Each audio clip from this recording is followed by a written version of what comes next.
The modern celebration of Christmas focuses on familiarity. Year after year, we expect to hear the same music, unpack the same decorations, and taste the same delicacies. Far from being dull and repetitive, such familiar sensations can be a great comfort. But familiarity can also be deceptive. To some, the birth of Christ is just another cozy tale, hardly challenging to our views and habits. But it was originally heralded as good news of great joy, as something unexpected, which would forever change the way human beings looked at the world.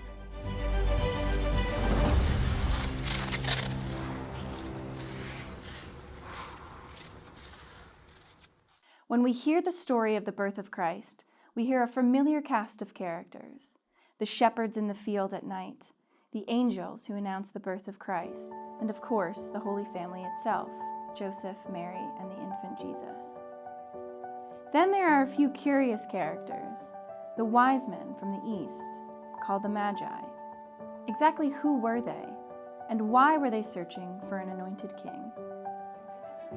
We cannot be entirely sure of their identities, but we do understand that the Magi were from a priestly class and were highly respected scholars and astrologers of their time. They observed and measured the heavens, curious to discover what the firmament meant for the people who dwelled below it. We read in the Gospel of Matthew that they were guided by their observations of the sky. They set out, and there, ahead of them, went the star they had seen at its rising, until it stopped over the place where the child was. Their science drew them to Christ, but what they found beneath the star could hardly be calculated. What the Magi found was a baby, one not born in a palace, but in a place fit for animals. The anointed king they had sought was not adorned in rich colors of royalty, but in modest swaddling cloth. Their eyes beheld a humble mother and her infant, but their hearts were open to a greater glory before them.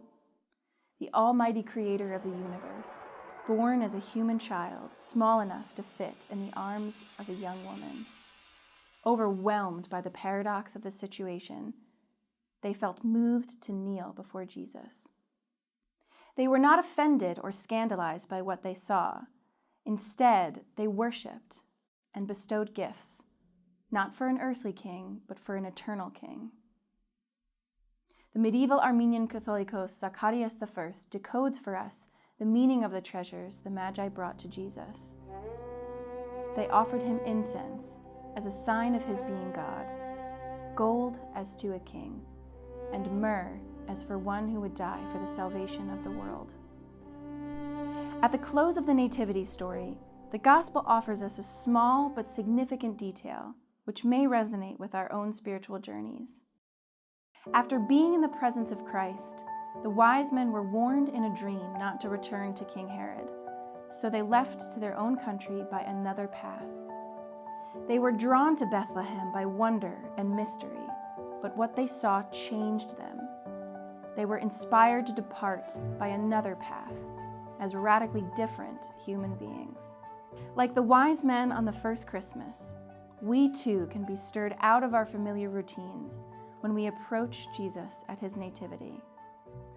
At the climax of the Divine Liturgy on Armenian Christmas, celebrated uniquely on January 6th, we encounter the presence of Christ through the sacrament of Holy Communion. And what image stands before us as we draw near to the altar? The same one that confronted the wise men, the infant Jesus held by his mother Mary.